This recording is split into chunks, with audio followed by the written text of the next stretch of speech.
Hello વિદ્યાર્થી મિત્રો, good morning.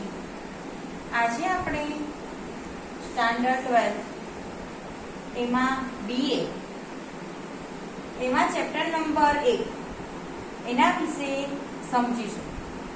આજે સંચાલનના કાર્યો, ચેપ્ટર નંબર 1 માં સંચાલનના કાર્યો એના વિશે સમજૂતી મેળવીશું.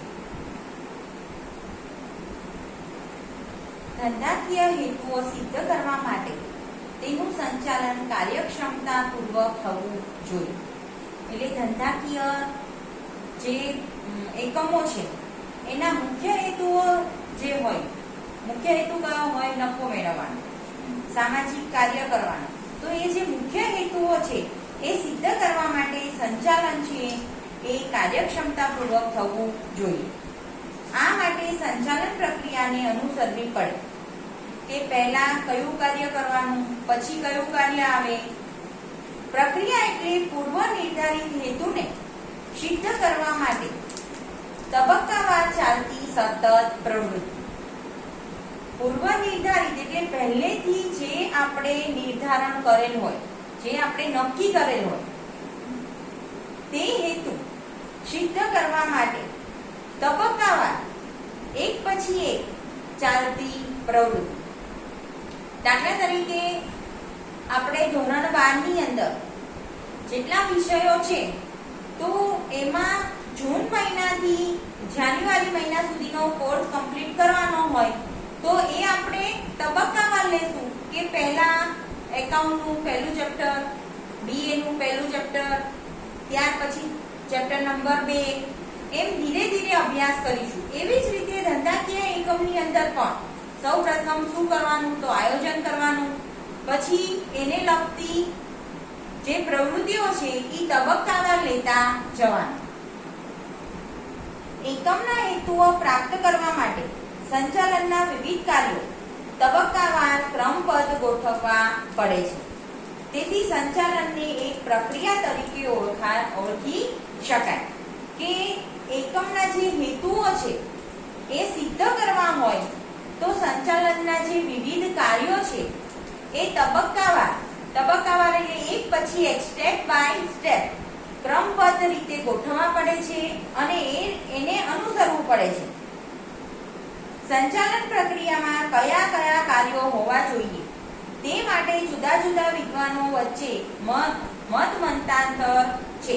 એટલે કે જુદા જુદા જે લેખકો છે, વિદ્વાનો છે, એ પોતપોતાના મંતવ્ય પ્રમાણે જણાવે છે કે પહેલા કયું કાર્ય થવું જોઈએ, પછી કયું કાર્ય થવું જોઈએ. સંચાલનને અભ્યાસના વિષય અથવા જ્ઞાનના એક ક્ષેત્ર તરીકે ઓળખવામાં આવે છે. ત્યારે તે અંગે અનેક વિચારકો, વિદ્વાનો જુદા જુદા મંતવ્યો ધરાવે તે સ્વાભાવિક છે. હવે અહીંયા સંચાલનના કાર્યોનું વર્ગીકરણ આપ્યું છે. જુદા જુદા વિદ્વાનોએ, જુદા જુદા લેખકોએ આપણને જે સંચાલનના કાર્યો છે તેમના મત પ્રમાણે જે રીતે આપ્યા છે એ જોઈએ. સૌપ્રથમ કુન્ટસ અને ઓડોનલનું વર્ગીકરણ કે કુન્ટસ અને ઓડોનલે સંચાલનના કાર્યોને કઈ રીતે તબક્કાવાર આપ્યા. તો એમાં પહેલું છે આયોજન, કે સૌપ્રથમ ધંધાનું જે હેતુઓ સિદ્ધ કરવાના છે એના માટે સૌપ્રથમ આયોજન થવું જોઈએ. બીજું છે વ્યવસ્થા તંત્ર, ત્રીજું કર્મચારી વ્યવસ્થા, ચોથું દોરવણી અને પાંચમું અંકુશ. ત્યાર પછી હેનરી ફેયોલનું વર્ગીકરણ, કે હેનરી ફેયોલે કઈ રીતે સંચાલનના કાર્યોને તબક્કાવાર ગોઠવેલ છે. તો એમાં પહેલું છે આયોજન. સૌપ્રથમ બધા જ લેખકોમાં પહેલું તો આયોજન જ આવે કે કોઈ પણ પ્રવૃત્તિ આપણે કરવાની હોય, કોઈ પણ ધંધાકીય એકમની પ્રવૃત્તિ હોય કે કોઈ પણ બીજું ક્ષેત્ર હોય, એની અંદર પણ સંચાલન કરવું હોય તો સૌપ્રથમ આયોજન કરવું પડે. બીજું છે વ્યવસ્થા તંત્ર એટલે કે પ્રબંધ. ત્રીજું આદેશ આપવા, તો જે કર્મચારીઓ છે એને અધિકારીઓ તરફથી આદેશ મળે એટલે આદેશ આપવા. ચોથું સંકલન એટલે જોડાઈને કામ કરવું. દરેક કાર્ય છે એ કોઈ એક વ્યક્તિને એક કાર્ય બીજી વ્યક્તિને બીજું કાર્ય એ રીતે સોંપેલ હોય એ રીતે સંકલન સાધવું. અને પાંચમું છે અંકુશ. જે પણ કાર્યો થાય છે વ્યવસ્થિત રીતે થાય છે કે નહીં અને તે સમયસર થાય છે કે નહીં એ જોવાનું કાર્ય એટલે અંકુશ. ત્યાર પછી પીટર એફ ડ્રકર એમણે આપણને શું વર્ગીકરણ કરેલું છે સંચાલનના કાર્યનું? તો પહેલું એમણે કીધું છે ધંધાનું સંચાલન, કે ધંધાનું સૌપ્રથમ તો સંચાલન વિચારવાનું. બીજું સંચાલકોનું સંચાલન. એમણે ફક્ત સંચાલનો કીધા કે સૌપ્રથમ શેનું સંચાલન કરવાનું? તો ધંધાનું સંચાલન. બીજું સંચાલકોનું સંચાલન અને ત્રીજું કામદારો અને કામનું સંચાલન. એટલે પીટર એફ ડ્રકરે સંચાલનને જ તબક્કા પાડ્યા. પહેલું ધંધાનું, બીજું સંચાલકોનું અને ત્રીજું કામદારો અને કામનું સંચાલન. ત્યાર પછી લ્યુથર ગ્યુલિક એમણે વર્ગીકરણ એ રીતે આપ્યું છે: પહેલું આયોજન, બીજું વ્યવસ્થા તંત્ર, ત્રીજું કર્મચારી વ્યવસ્થા, ચોથું દોરવણી, પાંચમું સંકલન, છઠ્ઠું માહિતી પ્રેષણ એટલે માહિતી મેળવવી, સાતમું અંદાજપત્ર. ત્યારબાદ ડોક્ટર જ્યોર્જ આર ટેરી એમણે પણ સંચાલનના કાર્યનું વર્ગીકરણ આપેલ છે.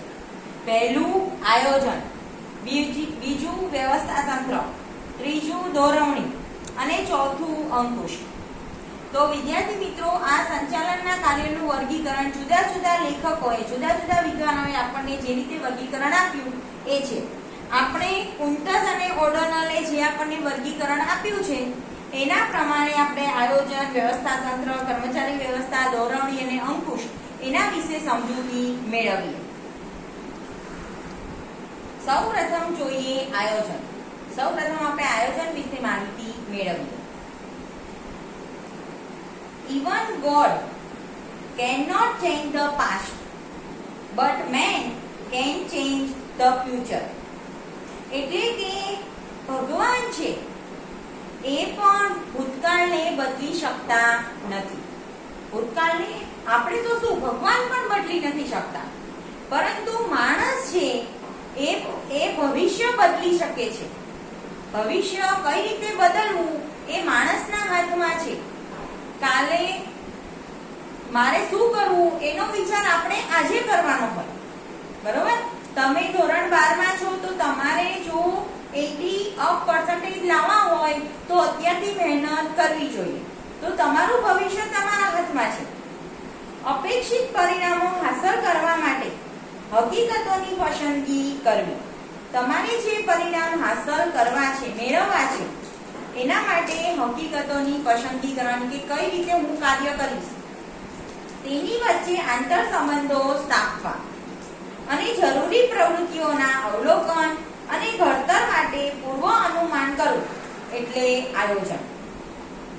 એટલે આયોજન એટલે શું કે આપણે જે અપેક્ષિત પરિણામો હાંસલ કરવા છે એના માટે જુદી જુદી હકીકતોની પહેલા પસંદગી કરવાની કે મારી પાસે કયા કયા વિકલ્પો છે, એમાંથી જે સારો હોય એ વિકલ્પ પસંદ કરવાનો, તેની વચ્ચે આંતર સંબંધો સ્થાપવાના અને જરૂરી પ્રવૃત્તિઓના અવલોકન અને ઘડતર માટે પૂર્વ અનુમાન. પૂર્વ અનુમાન એટલે પહેલેથી આપણે અનુમાન કરીને ચાલવાનું એટલે આયોજન. સંચાલનના કાર્યની શરૂઆત આયોજનથી થાય છે. આ MCQ માં પૂછાય છે કે સંચાલનના કાર્યની શરૂઆત ક્યારથી થાય છે? તો આયોજનથી થાય છે.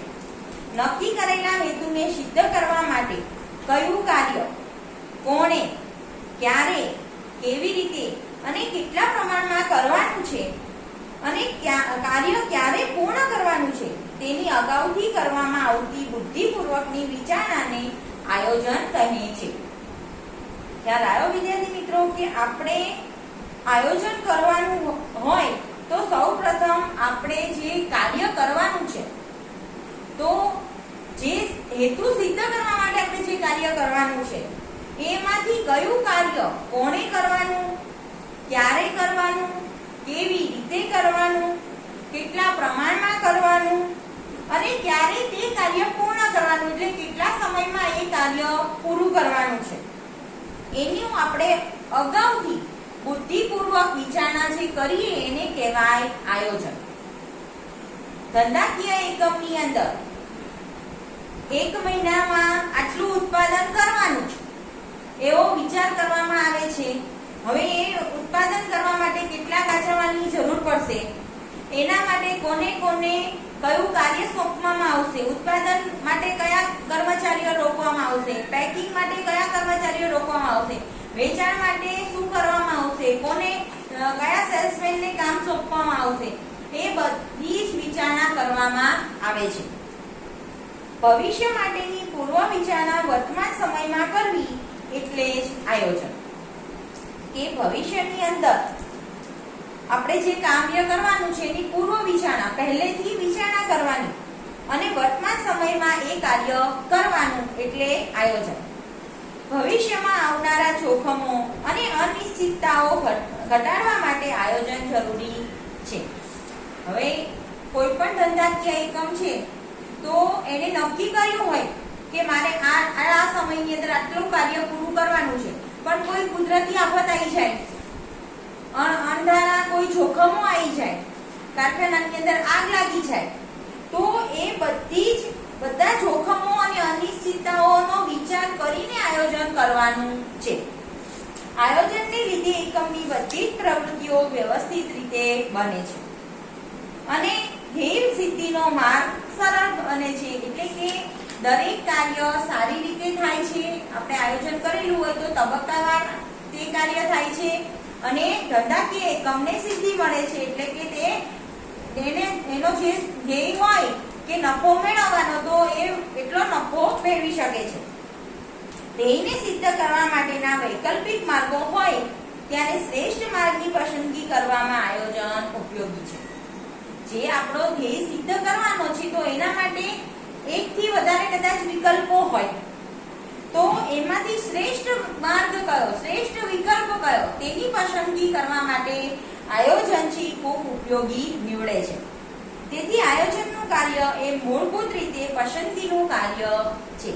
એટલે એવું પૂછાય કે આયોજનનું કાર્ય એ કેવું કાર્ય છે, તો એ પસંદગીનું કાર્ય છે. સંચાલનના અન્ય કાર્યો જેવા કે વ્યવસ્થા તંત્ર, કર્મચારી વ્યવસ્થા, સંકલન અને અંકુશ વગેરેનો આધાર આયોજન પર રહેલો છે.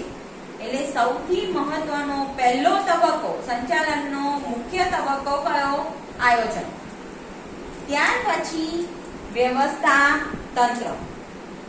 બીજું કાર્ય છે સંચાલનનું, બીજું કાર્ય છે વ્યવસ્થા તંત્ર. તેના વિશે માહિતી મેળવીએ.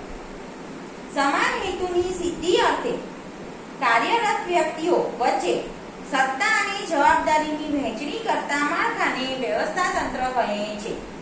સમાન હેતુની સિદ્ધિ એટલે જે સમાન હેતુ છે, ધંધાકીય એકમનો જે મુખ્ય હેતુ હોય કે આ મહિને આટલું વેચાણ કરવાનું છે, આટલું ઉત્પાદન કરવાનું છે, તો બધા કર્મચારીઓ માટે એ સમાન જ હોય હેતુ. અને આપણે કંપનીને આ વર્ષે આપણે 5 લાખનો નફો કરાવવાનો જ છે, એવો એક જો ધ્યેય નક્કી કરેલો હોય તો એ સમાન હેતુની સિદ્ધિ માટે કાર્યરત વ્યક્તિઓ એટલે એના માટે જે કર્મચારીઓ, જે સંચાલકો જોડાયેલા છે, એ જે કાર્ય કરે છે, એમની વચ્ચે સત્તા અને જવાબદારીની વહેંચણી કરતા માળખાને વ્યવસ્થા તંત્ર કહે છે. કાલે આપણે 3 સપાટીઓ જોઈ: ઉચ્ચ સપાટી સંચાલન, મધ્ય સપાટી સંચાલન અને તળ સપાટી સંચાલન. તો એની અંદર ઉપરથી નીચે તરફ જવાબદારીની વહેંચણી કરવામાં આવે છે, સત્તાની સોંપણી કરવામાં આવે છે. આયોજન દ્વારા ધ્યેય, નીતિ, કાર્યક્રમ વગેરે નક્કી કરવામાં આવે છે, જેને પાર પાડવા માટે વ્યવસ્થા તંત્રની રચના કરવી પડે છે. નિર્ધારિત ધ્યેયને સિદ્ધ કરવા માટે એકમની પ્રવૃત્તિને જુદા જુદા વિભાગોમાં જુદા જુદા માનવ જૂથો વચ્ચે વહેંચી દેવામાં આવે છે. જે ધ્યેય સિદ્ધ કરેલો હોય તો એના માટે એકમની અંદર જુદા જુદા વિભાગો હોય: ઉત્પાદન વિભાગ, ખરીદ વિભાગ, પેકિંગ વિભાગ, વેચાણ વિભાગ. એવી રીતે તબક્કાવાર અલગ અલગ વિભાગ દ્વારા વિભાગની અંદર જુદા જુદા માનવ જૂથો એટલે કે વ્યક્તિઓના સમૂહને ટુકડીને એ કામ સોંપી દેવામાં આવે છે અને તેમને સત્તા અને જવાબદારીની વહેંચણી કરવામાં આવે છે, જેને વ્યવસ્થા તંત્ર કે પ્રબંધ કહે છે. જેને શું કહેવાય? વ્યવસ્થા તંત્ર અથવા પ્રબંધ. વ્યવસ્થા તંત્રની રચના કરવાથી કોણ કોની દેખરેખ રાખશે? કાર્ય અંગે સત્તા અને જવાબદારી કોની રહેશે? વ્યક્તિઓ વચ્ચેના આંતર સંબંધો કેવા રહેશે? વગેરેનો ખ્યાલ આવે છે. વ્યવસ્થા તંત્રની રચના કરવાથી એ ખ્યાલ આવે કે કયા વિભાગમાં કોણે કાર્ય કરવાનું છે. દાખલા તરીકે ખરીદ વિભાગ હોય તો ખરીદ વિભાગની અંદર જે મુખ્ય અધિકારી છે એ એની નીચેના અધિકારીને કામ સોંપશે કે તમે આટલું કાચા માલની ખરીદી કરો, આટલા રૂપિયાના કાચા માલની ખરીદી કરો, આટલી સાધન સામગ્રીની જરૂર છે તો એની ખરીદી કરો. તો એ હુકમ આપશે. તો કોણે કાર્ય કરવાનું છે, કોની દેખરેખ નીચે કરવાનું? તો જે કર્મચારીએ કાર્ય કરવાનું છે એની ઉપર જે અધિકારી હોય એના ઉપર દેખરેખ રાખે અને દરેક કાર્ય માટે સત્તા અને જવાબદારીની સોંપણી કરવામાં આવે છે. આયોજન એ ધંધાકીય એકમનું મગજ છે, જ્યારે વ્યવસ્થા તંત્ર એ શરીરનું શારીરિક માળખું છે.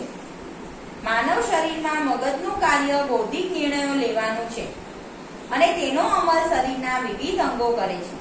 બરોબર ને? આપણું જે શરીર છે એને હુકમ કોણ આપે? મગજ. તો મગજ જે છે એના એટલે આયોજન છે એ ધંધાકીય એકમનું મગજ ગણાય. કારણ કે જે રીતે આયોજન કર્યું છે એ રીતે કાર્ય કરવાના છે. તો હવે એના માટેના કાર્ય કોણ કરશે? આયોજન કરી નાખ્યું તો કાર્ય કોણ કરશે? વ્યવસ્થા તંત્રની અંદર જે કર્મચારીઓને ગોઠવેલા છે એ પ્રમાણે કાર્ય થશે. એટલે વ્યવસ્થા તંત્ર એ શારીરિક માળખું છે. એટલે જેમ બુદ્ધિપૂર્વક જે આપણને મગજ આપણને જે સૂચના આપે એ પ્રમાણે શરીર કાર્ય કરે છે એ રીતે આયોજન જેમ કરેલ હશે એ પ્રમાણે વ્યવસ્થા તંત્ર છે એને કાર્ય કરવાનું છે. તેવી જ રીતે ધંધાકીય એકમોમાં આયોજનનું કાર્ય બૌદ્ધિક નિર્ણયો લેવાનું છે.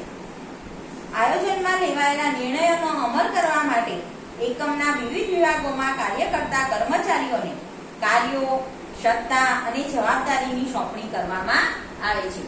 એટલે ધંધાકીય એકમની અંદર આયોજન દ્વારા બૌદ્ધિક નિર્ણયો લેવામાં આવે છે અને એ બૌદ્ધિક નિર્ણયો જે લીધા છે તો એના માટે જે વ્યવસ્થા તંત્રની અંદર જે કર્મચારીઓ છે એને એ પ્રમાણે કાર્ય સોંપવામાં આવે છે અને સત્તા અને જવાબદારીની સોંપણી થાય છે. ત્યાર પછી નો પોઈન્ટ છે ત્રીજો, કર્મચારી વ્યવસ્થા. એટલે સંચાલનના કાર્યનું માં ત્રીજું કાર્ય છે કર્મચારી વ્યવસ્થા. કર્મચારી વ્યવસ્થા. Employees are arms and legs of unit. એટલે કે કર્મચારીઓ જે છે એ એકમના હાથ અને પગ છે. બરોબર ને? આયોજન કરી નાખ્યું પણ એ પ્રમાણે કાર્ય કરવાનું કામ કોનું? કર્મચારીઓનું. ડોક્ટર જોર્જ આર ટેરી જણાવે છે કે કર્મચારી વ્યવસ્થાનો ઉદ્દેશ સંતોષકારક અને સંતુષ્ટ કર્મચારી દળ ઊભું કરવાનો, તેને જાળવી રાખવાનો અને વિકસાવવાનો છે. કે કર્મચારી વ્યવસ્થાની અંદર જેનો મુખ્ય ઉદ્દેશ શું છે કે કર્મચારીઓને સંતોષ મળી રહેવો જોઈએ. જે કર્મચારી એકમમાં કામ કરે છે, ધંધાકીય એકમની અંદર જે કામ કરે છે એ સંતોષ હોવો જોઈએ એમને કે હા આપણે જે કાર્ય કરીએ છીએ એ પ્રમાણે આપણને ધંધાકીય એકમ દ્વારા સાચવવામાં પણ આવે છે. પૂરતો પગાર આપવામાં આવતો હોય, એમના બીજા કોઈ પ્રોબ્લેમ્સ હોય તો એ સોલ્વ કરવામાં આવતા હોય, એમને સમયસર બોનસ પણ આપવામાં આવતું હોય, વધારાનું કામ કર્યું હોય તો એના ઉપર પણ મહેનતાણું આપવામાં આવતું હોય તો એ કર્મચારીઓ છે એ એકમ છોડીને બીજે જશે નહીં. એટલે કે એવું સંતુષ્ટ કર્મચારી દળ ઊભું કરવાનો, એમને જાળવી રાખવાનો અને એમને વિકસાવવાનો એટલે જેમ ધંધાકીય એકમનું કદ વધતું જાય એમ બીજા કર્મચારીઓ જો લેવામાં આવે તો એ પણ આ ધંધાકીય એકમની અંદર જોડાયેલા રહે. જ્યાં એકમ હોય ત્યાં કર્મચારી હોય. કર્મચારીઓ વિનાનું એકમ એ આત્મા વિનાના હાડપિંજર જેવું છે. એકમ હોય એટલે કે કોઈ ધંધાકીય એકમની વાત થાય છે, ધંધાકીય એકમ હોય પણ ત્યાં કાર્ય કરવા માટે કોઈ કર્મચારી જ ના હોય તો એ ધંધાકીય એકમ શું થઈ જશે? બંધ થઈ જશે. એટલે કર્મચારીઓ વિનાનું એકમ એ આત્મા વિનાના હાડપિંજર જેવું છે. કોઈ પણ એકમની પ્રવૃત્તિનો અંતિમ આધાર તો કર્મચારીઓ પર જ રહેલો છે. યોગ્ય જગ્યાએ, યોગ્ય સમયે, યોગ્ય સંખ્યામાં, યોગ્ય લાયકાત ધરાવતા કર્મચારીઓની ભરતી, પસંદગી, તાલીમ, બદલી, બઢતી, તેમને છૂટા કરવા, નિવૃત્તિ તથા તેમના માટેના કલ્યાણકારી પ્રવૃત્તિને લગતી વિચારણા સાથે કર્મચારી વ્યવસ્થા સંબંધ ધરાવે છે. એટલે કોઈ પણ કર્મચારીની વાત થતી હોય તો ધંધાકીય એકમની અંદર જે યોગ્ય જગ્યા હોય ત્યાં યોગ્ય સમયે, યોગ્ય સંખ્યામાં, યોગ્ય લાયકાત ધરાવતા કર્મચારીઓની ભરતી કરવામાં આવે છે. દાખલા તરીકે જે જગ્યાએ સુપરવાઇઝરની જરૂર હોય ત્યાં એની લાયકાત પ્રમાણે સુપરવાઇઝરની નિમણૂક કરવામાં આવે. જ્યાં એકાઉન્ટન્ટની જરૂર હોય તો જેણે બીકોમ એમકોમ કરેલું છે એવી વ્યક્તિને એકાઉન્ટનું કામ સોંપવામાં આવશે. એટલે યોગ્ય સ્થળે અને યોગ્ય સંખ્યામાં અને યોગ્ય લાયકાત ધરાવતા કર્મચારીઓની ભરતી કરવામાં આવે. પછી એમની પસંદગી કરવામાં આવે, એમની બદલી પણ કરવામાં આવે કે એમનું કાર્ય સારું હોય અને એક જગ્યાએ એક કરતા વધુ સંખ્યામાં એક કર્મચારીઓ હોય અને બીજા કોઈ એને ધંધાકીય એકમની બીજી કોઈ શાખાની અંદર ત્યાં કર્મચારીઓ ઓછા હોય તો એક સ્થળેથી એમને બીજા સ્થળે બદલી આપવામાં આવે, બઢતી આપવામાં આવે. એટલે તે જે હોદ્દા પર છે તેનાથી ઉપરના હોદ્દા ઉપર એમને જો મૂકવામાં આવે તો એને બઢતી કહેવાય.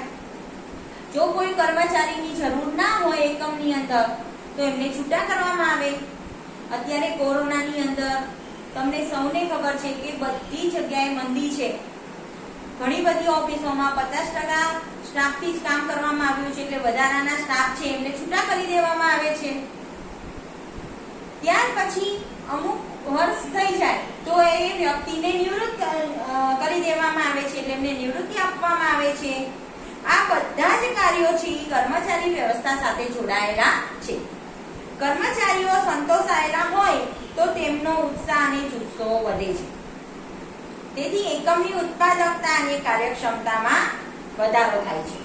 એટલે જો કર્મચારીઓ પોતાના ધંધાકીય એકમ સાથે જો એમને સંતોષ હોય કે ના આપણી આ સંસ્થાની અંદર, આપણા આ ધંધાકીય એકમની અંદર આપણે જે પ્રમાણે કાર્ય કરીએ છીએ એ પ્રમાણે આપણને વેતન મળે છે, આપણને એવી દેખરેખ રાખવામાં આવે છે, આપણે કોઈ પ્રોબ્લેમ હોય તો એ જાણી અને તેનો ઉકેલ લાવવા તેવો પ્રયત્ન કરે છે. આપણે જ્યારે જોતી હોય તો રજા પણ આપે છે.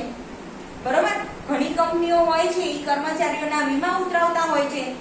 તો જ્યાં કર્મચારીઓને જ્યાં સંતોષ હશે ત્યાં એમનો ઉત્સાહ વધશે અને જુસ્સો પણ વધશે કે ના હજી આપણે વધુ સારું કાર્ય કરીએ. કર્મચારી વ્યવસ્થામાં ઔદ્યોગિક એકમમાં કામ કરતા કર્મચારીઓને લગતા પ્રશ્નોનો અભ્યાસ પણ કરવામાં આવે છે.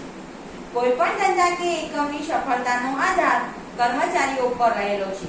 જો કર્મચારીઓ સંતુષ્ટ હોય અને તે ઉત્સાહપૂર્વક કાર્ય કરે તો ધંધાકીય એકમને સારું પરિણામ મળે, સારો નફો થાય અને એની ખૂબ પ્રગતિ થાય. વર્તમાન સમયમાં માનવ શક્તિ આયોજન, માનવ સાધન વિકાસ, કામગીરીનું મૂલ્યાંકન, કારકિર્દી આયોજન વગેરેનો સમાવેશ પણ કર્મચારી વ્યવસ્થામાં કરવામાં આવે છે. સંતુષ્ટ કર્મચારી એકમની મૂલ્યવાન મિલકત છે તેવું દરેક પ્રગતિશીલ સંચાલન દ્રઢપણે માને છે.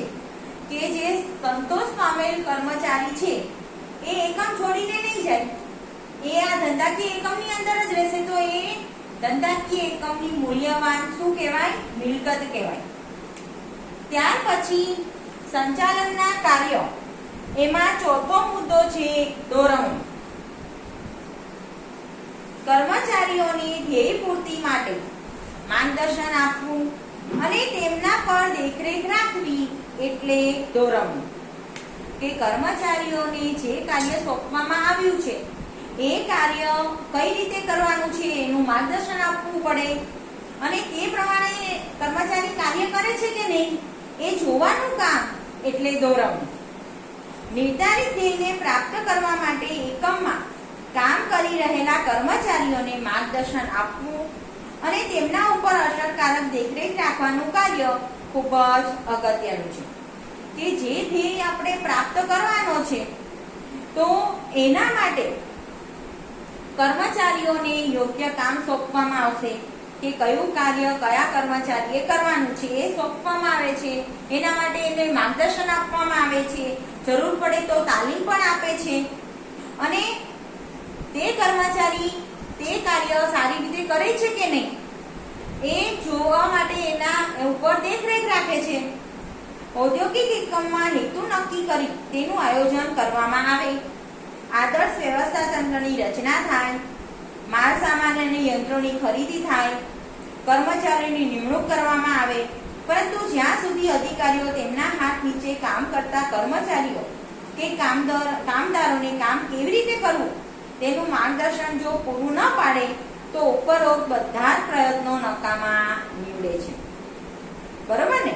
કે જો કોઈ એકમ છે તો એની અંદર સારામાં સારું મટીરીયલ વાપરવામાં આવતું હોય, યંત્રો પણ સારામાં સારા ઉપયોગમાં લેવાતા હોય, બરોબર, તો એની યંત્રોની ખરીદી પણ સારી થઈ હોય, કર્મચારીઓની નિમણૂક પણ એની લાયકાત પ્રમાણે કરવામાં આવી હોય.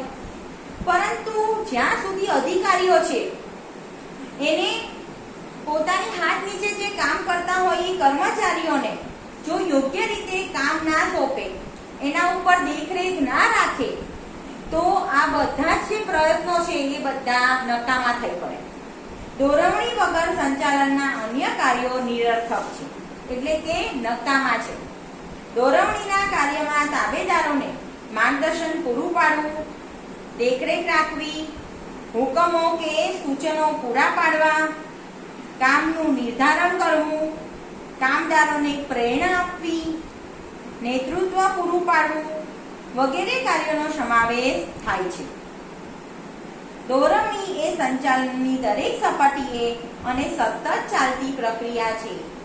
દોરવણી છે એ દરેક સપાટીએ એટલે કે ઉચ્ચ સપાટીએ, મધ્ય સપાટીએ અને તળ સપાટીએ દરેક સપાટીએ એ કાર્ય થાય જ છે. દોરવણીનું કાર્ય કરવું જ પડે છે, એટલે એ સતત ચાલતી પ્રક્રિયા છે.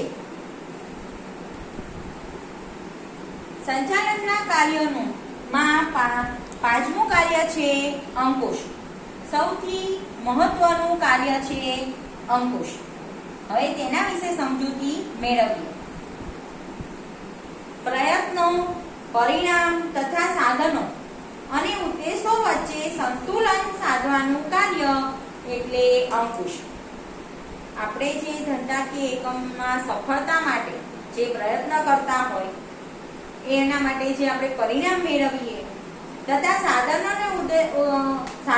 અને ઉદ્દેશો વચ્ચે સંતુલન સાધવાનું કાર્ય એટલે અંકુશ. અંકુશ એ સંચાલનનું અંતિમ કાર્ય છે. સૌથી પ્રથમ કાર્ય કયું? આયોજન. અને સૌથી અંતિમ કાર્ય એટલે સૌથી છેલ્લું કાર્ય અંકુશ. પરીક્ષામાં પૂછાય છે કે સંચાલનનું પ્રથમ અને અંતિમ કાર્ય લખો, તો સંચાલનનું પ્રથમ કાર્ય આયોજન અને અંતિમ કાર્ય અંકુશ. નિર્ધારિત ધ્યેયોને સિદ્ધ કરવા માટે એકમની પ્રવૃત્તિઓ આયોજન મુજબ થાય છે કે નહીં તે જોવાના કાર્યને અંકુશ કહે છે. ધંધાકીય એકમે જે ધ્યેયો નક્કી કર્યા છે તો એના માટે જે આયોજન કર્યું છે તો એ આયોજન પ્રમાણે કાર્ય કર્મચારીઓ કરે છે કે નહીં એ જોવાનું કામ એટલે અંકુશ. જૂના પ્રણાલિકાગત ખ્યાલ મુજબ અંકુશ એ કર્મચારીઓની પ્રવૃત્તિ ઉપર નિયંત્રણો મૂકવા, કડક વલણ અપનાવવું, કર્મચારીઓ ભૂલ કરે તો તેમને શિક્ષા કે દંડ કરવો, બદલી કરવી કે તેમની બઢતી અટકાવી દેવી, એટલે એવો હતો. એટલે કે જે જૂની પ્રણાલી હતી તો જૂના જમાનાની અંદર શું હતું કે અંકુશ એટલે શું હતો ખ્યાલ? તો નકારાત્મક ખ્યાલ હતો કે આ કર્મચારીઓ જો કોઈ ભૂલ કરે તો એને દંડ દેવામાં આવતો, એને કોઈ સજા દેવામાં આવતી, એની બદલી કરી નાખે, કોઈ એવા કામની અંદર મૂકી દે કે જ્યાં પ્રગતિ ઓછી હોય અને જ્યાં વધુ કામ રહેતું હોય, કાં એની બઢતી અટકાવી દે એટલે તેને પ્રમોશન જે મળતું હોય એ ત્યાં સ્થાયી કરી દે. તો એમાં એ રીતે અંકુશ છે એ નકારાત્મક ખ્યાલ હતો. પરંતુ આધુનિક સમયની અંદર અંકુશનો ખ્યાલ હકારાત્મક છે. તે સુધારાલક્ષી પ્રવૃત્તિ છે, કારણ કે અંકુશનું કાર્ય થઈ રહેલા કાર્યને અટકાવવાનું નથી, પરંતુ જો કાર્ય આયોજન મુજબ થતું ન હોય તો તેને અટકાવી તેને સાચી દિશામાં લઈ જવાનું છે. ખરેખર કોઈ કર્મચારીએ જે કાર્ય ખોટી રીતે કર્યું હોય તો એને સુધારવાનું કામ એ અંકુશનું કામ છે. એને શિક્ષા દેવાથી કામ ના થાય, પણ ના તારે આ કાર્ય આ રીતે નહીં આ રીતે કરવાનું હોય એ સમજાવવાનું કામ એ અંકુશનું છે. એટલે પહેલા કર્મચારીઓને જો તેનાથી કોઈ ખોટું કાર્ય થઈ જાય એટલે કે એને સમજાવવામાં આવ્યું હોય, તાલીમ આપવામાં આવી હોય કે તમારે આ રીતે યુનિટ તૈયાર કરવાનું છે, બરોબર, પણ કે આ રીતે આપણે પેકિંગ કરવાનું છે, પણ એ વ્યક્તિથી ભૂલ થાય, એ કર્મચારીથી ભૂલ થાય તો એને સજા દેવામાં આવતા હતા. પરંતુ હવે આધુનિક સમયની અંદર શું કરવામાં આવ્યું છે, એને ફરી વખત ટ્રેનિંગ દેવામાં આવે છે, તાલીમ આપવામાં આવે છે અને એની ભૂલ સુધારવામાં આવે છે. ભૂતકાળમાં થયેલી ભૂલોનું ભવિષ્યમાં પુનરાવર્તન ન થાય તે જોવાનું કામ અંકુશનું છે. તો વિદ્યાર્થી મિત્રો, અહીંયા સંચાલનના કાર્યો એ આપણા પૂરા થયા. તો વિદ્યાર્થી મિત્રો, જો તમને આ વિડીયો પસંદ આવ્યો હોય તો પ્લીઝ તેને લાઈક કરજો, શેર કરજો અને સબસ્ક્રાઇબ કરજો. અને